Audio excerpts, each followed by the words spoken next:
ओम नमो भगवते वासुदेवाय। आज हम सुनते हैं ज्येष्ठ मास की कथा का 15वां अध्याय। लेकिन हम ज्येष्ठ मास की कथा को आज के अध्याय के बाद से विराम देते हैं, क्योंकि कल से यानी 17 मई से अधिक मास शुरू हो रहा है और इसीलिए कल से आप अपने चैनल पर अधिक मास यानी पुरुषोत्तम मास की सुंदर कथा का रसपान कर पाएंगे। रोजाना सुबह 4 बजे अधिक मास की कथा के अध्याय प्रतिदिन आपको मिलते रहेंगे। साथ ही पुरुषोत्तम मास में रोजाना सुनी जाने वाली कहानियों का वीडियो भी आपको लगातार मिलता रहेगा और इसके साथ ही बीच बीच में अधिक मास के सभी व्रत त्योहारों की जानकारियां भी आपको चैनल पर मिलती रहेगी। और अधिक मास के बाद फिर से ज्येष्ठ मास की शुक्ल प्रतिपदा यानी 16 जून से आप ज्येष्ठ मास की कथा के आगे के अध्याय सुन पाएंगे। तो आइए सुनते हैं ज्येष्ठ मास की कथा का 15वां अध्याय। स्कंद जी कहने लगे कि हे ऋषियों, कपिल मुनि ने राजा सगर और ऋषिगणों से पूछा कि आप कौन हैं और कहां से आए हैं तथा मेरे पास आने का कारण क्या है। वे लोग कहने लगे कि भगवान, यह परम धर्मात्मा राजा सगर शोक और दुख से व्याप्त होकर आपके सामने गिरा है। इस राजा के दुख का कारण आप सुनिए। यद्यपि आप अखिल की ज्ञाता हैं। हे प्रभु, इस राजा सगर ने अपने 60,000 पुत्रों से युक्त होकर अश्वमेघ यज्ञ को आरंभ किया और इसने संग्राम में इंद्र को भी जीत लिया। जब यज्ञ आरंभ हुआ और 60,000 पुत्रों और बहुत सी सेना के सहित यज्ञ के अश्व को जगती तल पर छोड़ दिया गया, तब यह घोड़ा फिरता हुआ अकस्मात ही अदृश्य हो गया। उसके अदृश्य होने पर उन वीरों ने बिल पर्यंत त्रिलोक में उसको खोज किया और समस्त पृथ्वी तल के भागों को देखा। उसके पश्चात वे सगर पुत्र वीवर से संलग्न भूग्रह में गए। हे मुनि श्रेष्ठ, इसके आगे का वृत्तांत हम नहीं जानते।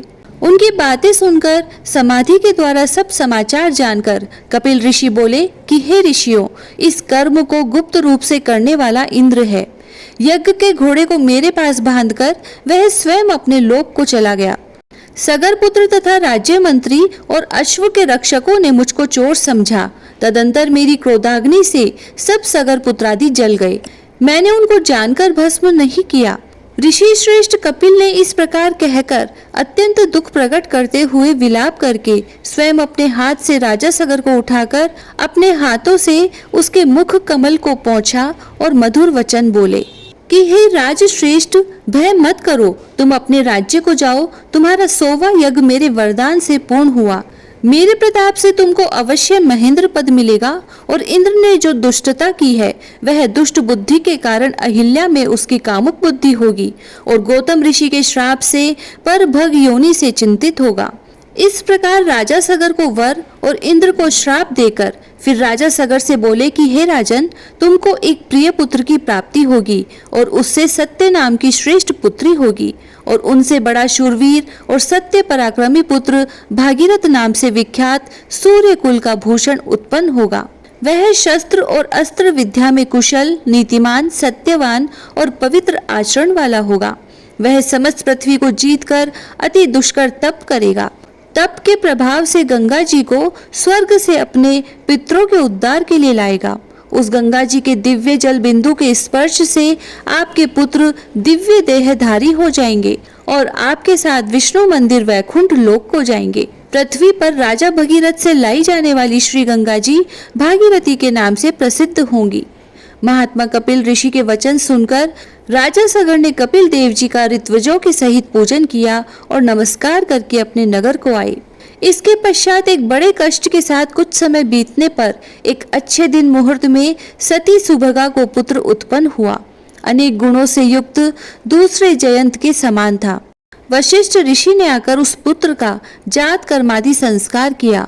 उसके जन्म के समय गोदान तथा अनेकों दूसरे दान देकर अन्य जनों को वस्त्र धनादि देकर प्रसन्न किया। 12वें दिन उस बालक का नामकरण संस्कार करके उसका नाम भागीरथ रखा और शुक्ल पक्ष के चंद्रमा की तरह प्रतिदिन वह बढ़ने लगा। उपनयन समय आने पर राजा सगर ने विधिवत अपने पौत्र का उपनयन संस्कार किया।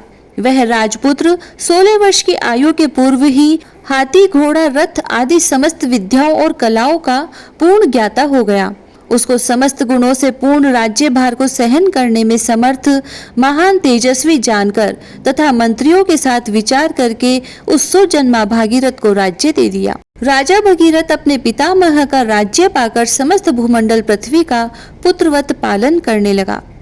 इति श्री ज्येष्ठ महात्म्य में गंगा अवर्तीन वर्णन 15वां अध्याय समाप्त हुआ।